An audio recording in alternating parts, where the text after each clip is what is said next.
Assalamualaikum warahmatullahi wabarakatuh. Halo semua, kami dari kelompok 3 mata kuliah etnologi. Kami akan membahas tentang kepribadian, kebudayaan, dan peradaban. Dan sebelum memasuki penjelasan dari materi, dan saya akan memperkenalkan anggota dari kelompok 3.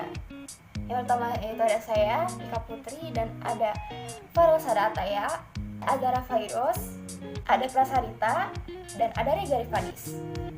Nah, setelah memperkenalkan anggota kelompok kami, tanpa berlama-lama, langsung saja ke pembahasan materinya. Selamat menyimak!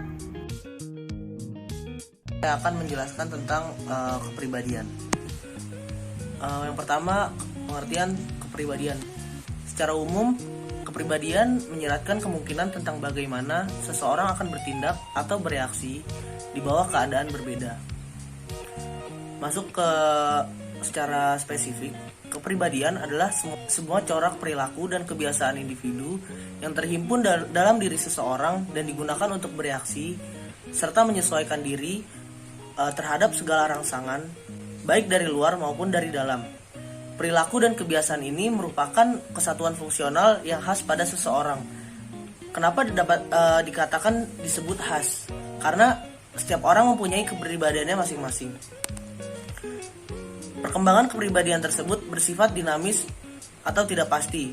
Artinya, selama individu masih bertambah pengetahuannya dan mau belajar serta menambah pengalaman dan keterampilan, mereka akan semakin matang dan mantap kepribadiannya.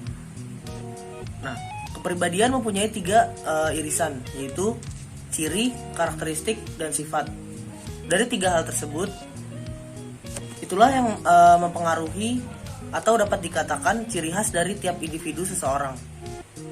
Ada seorang ahli yang bernama Horton mengemukakan bahwa kepribadian adalah keseluruhan sikap, perasaan, ekspresi, dan temperamen dari seseorang.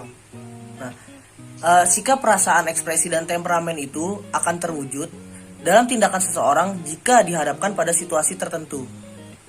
Setiap orang mempunyai kecenderungan perilaku yang baku atau pola dan konsisten sehingga menjadi ciri khas pribadinya. Jadi kesimpulannya, kepribadian adalah emosi dari seseorang. Sikap emosi tersebut akan tercipta jika seseorang dihadapkan dengan situasi tertentu. Terdapat contoh dari kepribadian yang ada di kehidupan sehari-hari. Salah satunya yaitu rasa tidak enak atau rasa sungkan.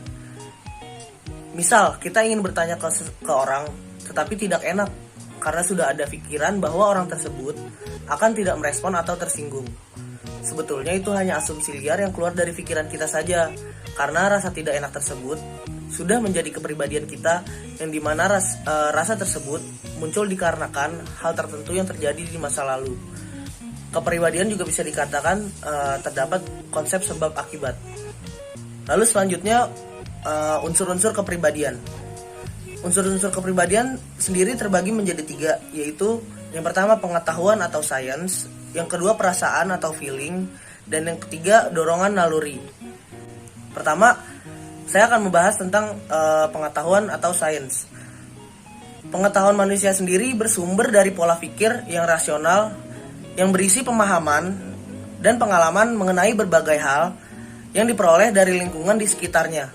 Semua hal itu direkam dalam otak dan sedikit demi sedikit diungkapkan dalam bentuk perilaku sehari-hari.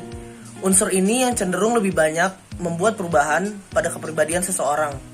Nah, unsur pengetahuan sendiri memiliki beberapa unsur. Di antaranya yang pertama persepsi, lalu yang kedua apersepsi, yang ketiga pengamatan, yang keempat konsep, dan yang kelima fantasi. Unsur yang kedua yaitu perasaan atau feeling. Perasaan atau feeling adalah suatu keadaan dalam kesadaran manusia yang karena pengaruh pengetahuannya dinilai sebagai keadaan positif dan negatif. Nah, perasaan antara orang yang satu dengan orang yang lain tidaklah sama. Oke, unsur kepribadian yang satu ini memiliki beberapa tingkatan. Yang pertama, kehendak, yang kedua, keinginan, dan yang ketiga, emosi. Lalu unsur dari kepribadian yang ketiga adalah dorongan naluri. Dorongan naluri sendiri merupakan kemauan yang sudah bersifat naluri pada setiap makhluk manusia yang tidak timbul karena pengaruh pengetahuannya tetapi telah terkandung dalam organismenya. Maksudnya adalah Unsur kepribadian yang satu ini merupakan unsur yang paling alamiah karena tidak dapat dipengaruhi oleh hal apapun karena sudah ada semenjak seseorang itu lahir. Nah, dorongan naluri ini terdapat 7 macam, yaitu yang pertama mempertahankan hidup, yang kedua dorongan seks, yang ketiga mencari makan, yang keempat berinteraksi dengan manusia, yang kelima meniru terhadap sesamanya, yang keenam dorongan berbakti, dan yang ketujuh keindahan. Arti kebudayaan, budaya atau kebudayaan berasal dari bahasa Sanskerta, yaitu budaya yang merupakan bentuk jamak dari budi, berupa yang berkaitan dengan budi dan akal manusia. Dalam bahasa Inggris, kebudayaan disebut kultur, yang berasal dari kata Latin coller, yaitu mengolah atau mengerjakan. Bisa diartikan juga sebagai mengolah tanah atau bertani. Kebudayaan adalah seluruh sistem gagasan dan rasa, tindakan, serta karya yang dihasilkan manusia dalam kehidupan bermasyarakat yang dijadikan miliknya dengan belajar. B. Contoh kebudayaan. Menurut J.J. Honigman, terdapat 3 gejala kebudayaan, yakni 1. Ideas atau gagasan, bersifat abstrak, tempatnya berada di alam pikiran sehingga tidak dapat diraba. Wujud budaya dalam sistem gagasan ini biasa juga disebut dengan sistem nilai budaya. Kemudian yang kedua ada aktivitas atau perilaku, berpola menurut ide atau gagasan yang ada, bersifat konkret dan dapat dilihat secara nyata. Contohnya adalah kegiatan-kegiatan seseorang seperti petani yang sedang bekerja di sawah, orang yang sedang berbicara, dan kegiatan lainnya.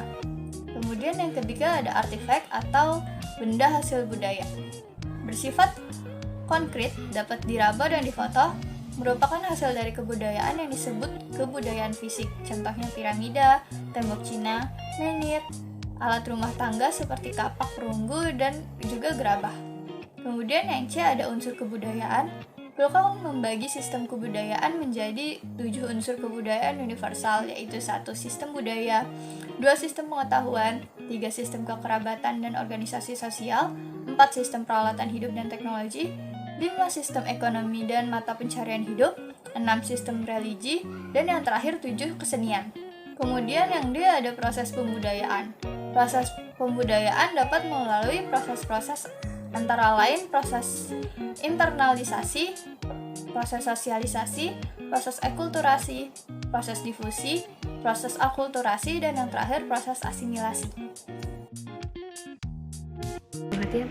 Pengertian peradaban secara umum adalah bagian dari kebudayaan.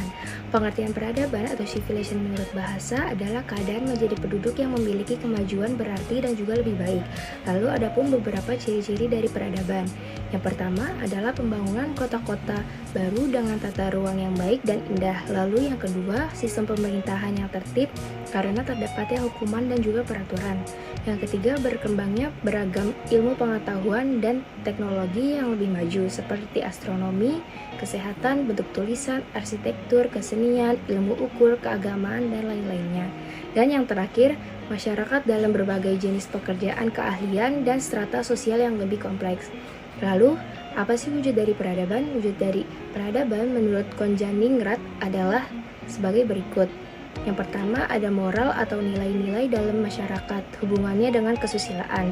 Yang kedua adalah norma atau aturan, ukuran, pedoman yang dipergunakan dalam menentukan sesuatu yang benar atau yang baik. Lalu yang ketiga adanya etika atau norma tentang apa yang baik dan buruk, pegangan dan mengatur tingkah laku. Dan yang terakhir adalah estetika, adalah berhubungan dalam keindahan. Lalu apa itu pendidikan penentu suatu peradaban? Perubahan peradaban adalah proses yang harus didesain dengan kesadaran, kesengajaan, kebersamaan, dan juga komitmen yang didasarkan atas nilai-nilai kehidupan yang baik dan benar. Contohnya melalui pendidikan kita dapat berharap wujudnya yaitu dengan mencerdaskan kehidupan bangsa. Kehidupan yang cerdas inilah yang patut menjadi dasar sebuah peradaban yang kokoh dan juga sehat. Pendidikan adalah syarat mutlak berkembangnya peradaban. Oleh karena itu, output pendidikan harus diarahkan menjadi agen perubahan atau agent of change. Disinilah peran pendidikan dalam rangka merekat keutuhan dan kesatuan bangsa menjadi amat sangat menentukan suatu peradaban. Berdasarkan pembahasan yang sudah disampaikan oleh pemateri sebelumnya, dapat disimpulkan bahwa kepribadian, kebudayaan, dan peradaban merupakan suatu kesatuan yang memiliki keterkaitan antara satu dengan lainnya. Hal ini dapat membantu sedikitnya dalam memahami dan membedakan perkembangan manusia seiring berkembangnya zaman. Kebudayaan merupakan sesuatu yang unik. Hal ini dikarenakan kebudayaan terbentuk tidaklah selalu sama, namun terdapat ciri dan khasnya masing-masing. Kebudayaan akan membentuk pola berpikir, seperangkat kebiasaan, perilaku-perilaku tertentu, dan sebagainya. Kepribadian seseorang ataupun sekelompok orang sangat dipengaruhi oleh budaya di mana orang itu berada. Dengan adanya kebudayaan, maka akan melahirkan suatu peradaban manusia. Peradaban bercirikan dengan ilmu pengetahuan, teknologi, serta seni, mengingat manusia merupakan makhluk yang berakal. Peradaban merupakan hasil dari kebudayaan masyarakat untuk mencapai kemajuan yang akan terus berkembang, sehingga menjadi ilmu yang sangat penting dalam hal ini, yaitu ilmu antropologi. Demikian beberapa hal yang dapat kami sampaikan. Mohon maaf apabila terdapat kekurangan dalam penyampaian materi. Semoga sehat selalu. Wassalamualaikum warahmatullahi wabarakatuh.